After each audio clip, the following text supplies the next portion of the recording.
तो होली से पहले केंद्रीय कर्मचारियों की क्या सैलरी बढ़ने वाली है और डीए में कितने हाइक की उम्मीद की जाए। वेतन के साथ साथ पेंशन भी बढ़कर आएगा। केंद्रीय कर्मचारियों के लिए बड़ी खुशखबरी आ गई और होली से पहले खाते में मोटा पैसा आएगा।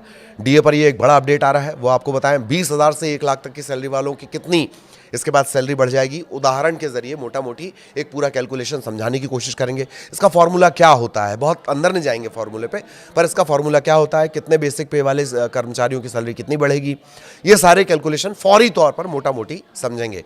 नमस्कार, आपके साथ में ललित प्रजापति। केंद्रीय कर्मचारियों और पेंशनर्स को जल्द बड़ी खुशखबरी मिल सकती है। लेबर ब्यूरो की तरफ से दिसंबर 2025 का AICPI IW, ध्यान से सुनिए, AICPI IW क्या होता है? ये होता है सर्व वस्तु उपभोक्ता मूल्य सूचकांक। इसी के जरिए सारे हाइक और इसी के इर्द गिर्द सारे हाइक होते हैं। तो इसका डेटा जारी होने के बाद अनुमान लगाया जा रहा है कि महंगाई भत्ता और महंगाई भत्ता राहत, एक होता है DA जो कर्मचारियों को मिलता है, एक होता है DR डियरनेस रिलीफ, ये मिलता है पेंशनर्स को। तो DA और DR माना यह जा रहा है कि 2-2% ये बढ़ाया जा सकता है। अब वास्तव में कितना बढ़ेगा ये तो सरकार की घोषणा के बाद ही साफ होगा। कहा यह जा रहा है कि सरकार अगले महीने यानी मार्च 2026 में ये ऐलान कर सकती है। अब यहां ये जान लीजिए कि 7वें वेतन आयोग 7th पे कमीशन का समय 31 दिसंबर 2025 को खत्म हो गया, पर 8वें वेतन आयोग की सिफारिश होने, उसके लागू होने तब तक बहुत टाइम लग जाएगा। तब तक महंगाई से राहत कैसे मिलेगी? तब तक जो राहत मिलेगी वो 7th पे कमीशन के हिसाब से मिलेगी। इसी के हिसाब से डीए का कैलकुलेशन होता रहेगा। आपको बता दें कि सरकारी कर्मचारियों के बजट पर महंगाई का असर ना हो, इसे एडजस्ट करने के लिए महंगाई भत्ता टाइम टू टाइम सरकार बढ़ाती है। केंद्र सरकार साल में 2 बार जनवरी और जुलाई में डीए बढ़ाती है। इसका कैलकुलेशन बेसिक पे के हिसाब से किया जाता है। ऐसे में डीए बढ़ने पर कर्मचारियों की सैलरी बढ़ जाती है और डीआर बढ़ने पर पेंशनर्स की कुल पेंशन बढ़ जाती है।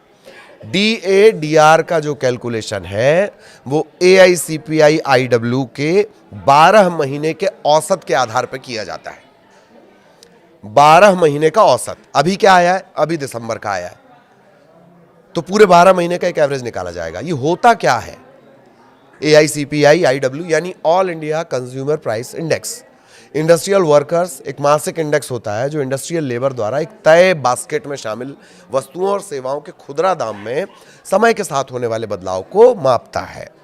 लेबर ब्यूरो हर महीने AICPI IW का आंकड़ा जारी करता रहता है। यही जो डेटा है लाखों मजदूरों, अच्छा जब मैं मजदूरों बोल रहा हूं तो इसको कर्मचारी समझिए, लाखों मजदूरों और कर्मचारियों के वेतन और डीए को तय करने के लिए इस्तेमाल किया जाता है। अब 2% महंगाई भत्ते की चर्चा हो क्यों रही है?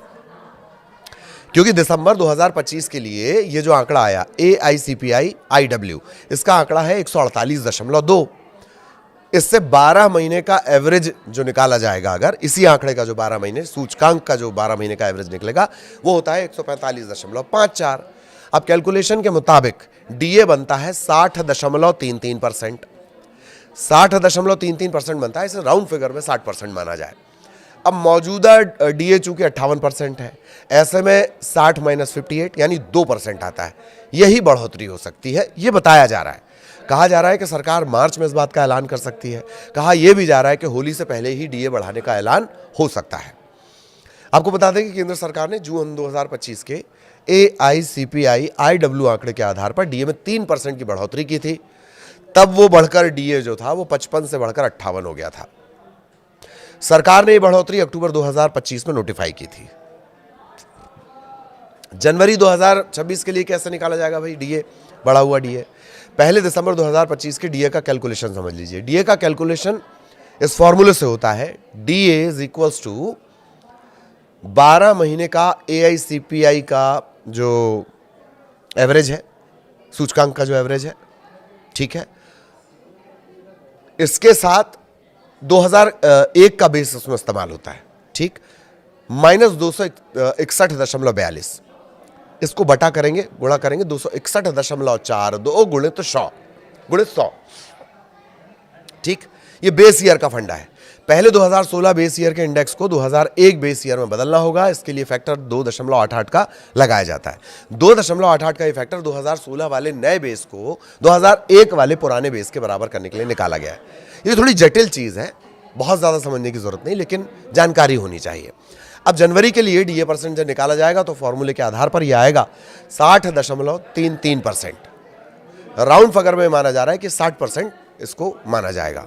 फिलहाल फॉर्मूले की इतनी समझ रखिए क्योंकि ये थोड़ा सा जटिल है। इसमें बेस ईयर आएगा, बेस ईयर के बाद जो सूचकांक है वो आएगा, ठीक है। फिर 288.88 ये भी आएगा। आगे आपको उदाहरण भी बताएंगे। लेकिन क्या मार्च में डबल तोहफा मिल सकता है? ये एक बड़ा सवाल है। पहले इसका जवाब, प्रधानमंत्री नरेंद्र मोदी की अध्यक्षता वाली केंद्रीय कैबिनेट मार्च 2026 की शुरुआत में इस फैसले को मंजूरी दे सकती है। चूंकि ये बढ़ोतरी 1 जनवरी 2026 से लागू मानी जाएगी, इसलिए कर्मचारियों को सिर्फ बढ़ी हुई सैलरी नहीं मिलेगी बल्कि पिछले महीनों का पूरा एरियर मिलेगा। तो इसका मतलब ये है कि अगर मार्च में घोषणा होती है तो होली के आसपास आने वाली सैलरी में फरवरी महीने का बढ़ा हुआ वेतन और जनवरी का जो बकाया एरियर है वो जुड़कर आ सकता है। त्योहार के मौके पर एक मुश्त राशि मिलना किसी तोहफे से कम नहीं है। पेंशन भोगियों के लिए भी ये उतनी बड़ी राहत की खबर होगी क्योंकि उनकी महंगाई भत्ता कर्मचारियों का होगा, महंगाई राहत किसकी हो गई? पेंशनर्स की हो गई। उनमें भी इसी अनुपात में बढ़ोतरी होगी। मौजूदा बढ़ोतरी 7वें वेतन आयोग की सिफारिशों के तहत की जाएगी। अब तक 8वें वेतन आयोग के गठन या लागू होने को लेकर सरकार की तरफ से जो टाइम पे अपडेट दिए जाते हैं, औपचारिक हरी झंडी हालांकि इसे मिली नहीं है। तो ये डीए बढ़ोतरी 31 दिसंबर 2025 को 7वें वेतन आयोग के औपचारिक समापन के बाद पहली समीक्षा होगी। अब एक मोटा मोटी आपको उदाहरण बता देते हैं। सैलरी स्लैब से आप समझ सकते हैं 20,000 से 1 लाख तक की सैलरी वालों की कितनी सैलरी बढ़ेगी। मौजूदा समय में 58%, 2% का इजाफा तो बढ़कर ये कितना हो जाएगा? 60%। इसमें केंद्रीय कर्मचारियों की सैलरी भी बढ़ जाएगी। मौजूदा डीए 58 और अब 60%। डीए पर अलग अलग बेसिक सैलरी के हिसाब से एक मोटा मोटी बढ़ोतरी कैसी होगी, इसे कैलकुलेशन से समझा जा सकता है। जिनकी बेसिक सैलरी है 20,000, 58% डीए पर इनका वेतन 31,600 और 60% वेतन पर इनका पहुंच जाएगा 32,000। तो मासिक बढ़ोतरी कितनी होती? 400 रुपये। बेसिक सैलरी अगर 30,000 है, 58% के हिसाब से 47,400, 60% के हिसाब से 48,000, मासिक बढ़ोतरी 600 रुपये। जिनकी सैलरी 40,000 के स्लैब में है, 58% के हिसाब से 63,200, 60% के हिसाब से 64,000, महीने की बढ़ोतरी 800 रुपये। बेसिक सैलरी 50,000, 58% के हिसाब से 79,000, 60% के हिसाब से 80,000, मासिक बढ़ोतरी 1,000 रुपये की। बेसिक सैलरी 60,000 के स्लैब में, 58% के हिसाब से 94,800, 60% के हिसाब से 96,000, 1,200 रुपये की बढ़ोतरी।